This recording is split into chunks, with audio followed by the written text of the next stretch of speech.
Kali ini kita akan membahas tentang gangguan dan kelainan pada tulang rangka. Jadi di sini gangguan dan kelainan pada tulang rangka itu ada 4 yang akan kita bahas.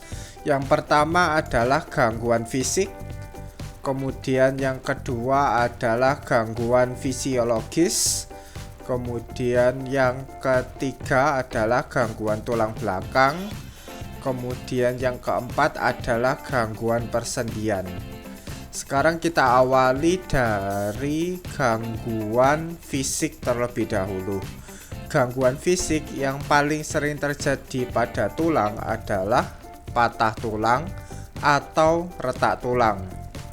Patah tulang ini biasanya disebut dengan fraktura, sedangkan untuk retak tulang itu biasanya disebut dengan fisura.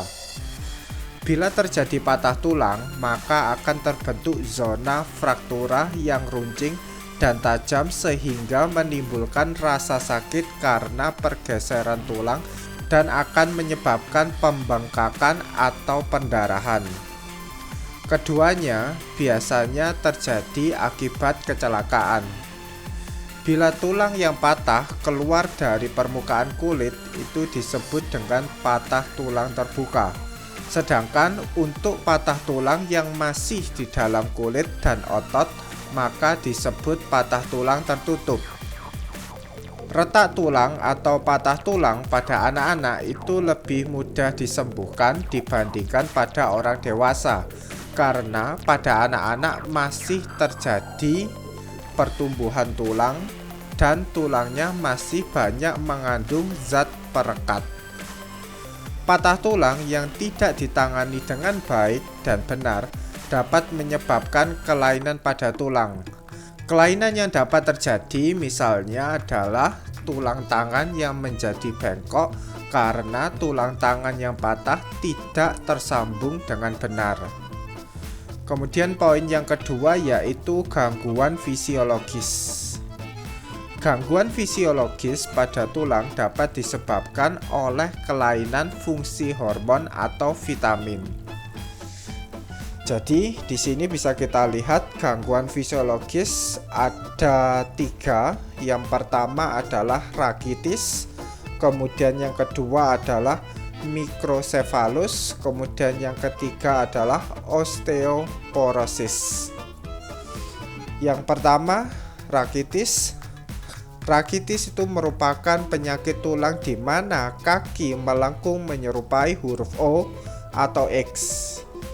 Penyakit ini biasanya disebabkan oleh kekurangan vitamin D dan zat kapur atau kalsium pada makanan sehingga pertumbuhan dan pembentukan tulang tidak sempurna. Kemudian yang kedua adalah mikrosefalus. Mikrosefalus itu merupakan gangguan pertumbuhan tulang tengkorak sehingga kepala berukuran kecil. Hal ini disebabkan karena pada masa bayi kekurangan kalsium. Kemudian yang ketiga adalah osteoporosis. Osteoporosis itu merupakan gangguan tulang dengan gejala penurunan massa tulang, sehingga tulang menjadi rapuh. Hal ini terjadi karena lambatnya osifikasi dan penghambatan reabsorpsi bahan-bahan tulang atau penyerapan kembali bahan-bahan tulang. Osteoporosis itu terjadi karena ketidakseimbangan hormon kelamin pada pria dan wanita. Kemudian kurangnya asupan kalsium. Kemudian yang ketiga, kurangnya vitamin D. Gambar yang kiri ini adalah gambar dari tulang normal. Kemudian yang sebelah kanan ini adalah gambar tulang yang mengalami osteoporosis.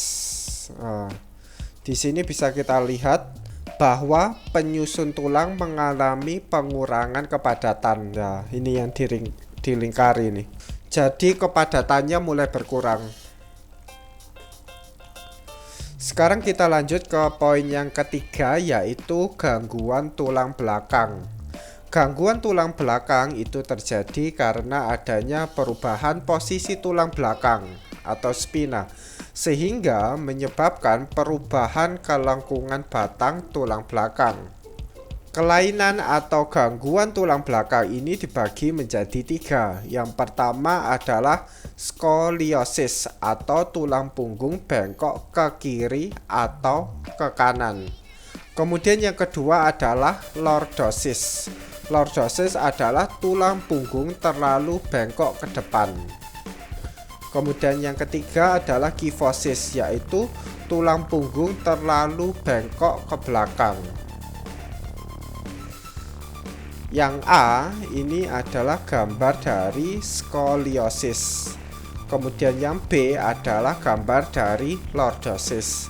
Kemudian yang C adalah gambar dari kifosis.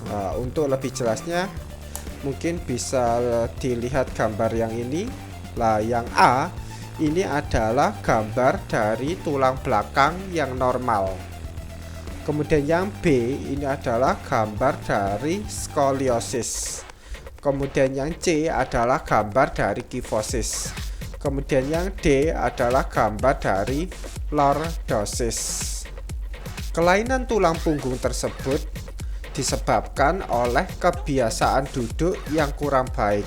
Agar tidak terjadi kelainan pada tulang punggung, maka kita sebaiknya duduk dengan posisi yang benar.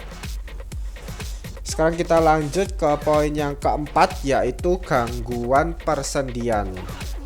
Gangguan persendian itu terjadi karena sendi tidak berfungsi dengan normal. Jenis gangguan sendi itu dikelompokkan menjadi 4. Yang pertama adalah dislokasi, kemudian yang kedua adalah terkilir, kemudian yang ketiga adalah ankilosis, kemudian yang terakhir yaitu yang keempat yaitu artritis. Sekarang kita awali dari dislokasi terlebih dahulu. Dislokasi itu merupakan gangguan yang terjadi karena pergeseran tulang penyusun sendi dari posisi awal karena jaringan ligamen yang sobek atau tertarik. Kemudian yang kedua adalah terkilir. Terkilir ini merupakan gangguan karena tertariknya ligamen sendi oleh gerakan tiba-tiba atau gerakan yang tidak biasa dilakukan.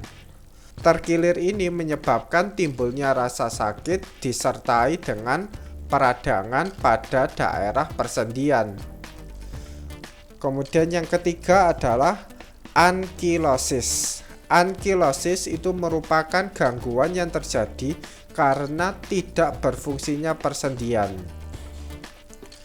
Kemudian yang keempat yaitu yang terakhir yaitu artritis. Artritis itu merupakan gangguan yang disebabkan karena adanya peradangan sendi. Artritis ini masih dibedakan menjadi 3. Yang pertama adalah rheumatoid, kemudian yang kedua adalah osteoartritis, kemudian yang ketiga adalah goutartritis. Sekarang kita awali dari rheumatoid terlebih dahulu. Rheumatoid merupakan penyakit menurun yang dapat timbul di segala umur. Penyakit ini ditandai oleh jaringan penghubung yang tumbuh di dalam sendi dan kemudian mengeras. Akibatnya, kedua tulang pada sendi menjadi menyatu sehingga tidak dapat digerakkan. Kemudian yang kedua adalah osteoartritis. Osteoartritis itu merupakan penipisan tulang rawan yang menghubungkan persendian. Kemudian yang ketiga adalah goutartritis. Goutartritis itu merupakan gangguan gerak akibat kegagalan metabolisme asam urat sehingga terjadi penimbunan asam urat pada persendian. Pada video selanjutnya saya akan membahas tentang macam-macam otot. Anda bisa klik videonya di sebelah kiri video ini.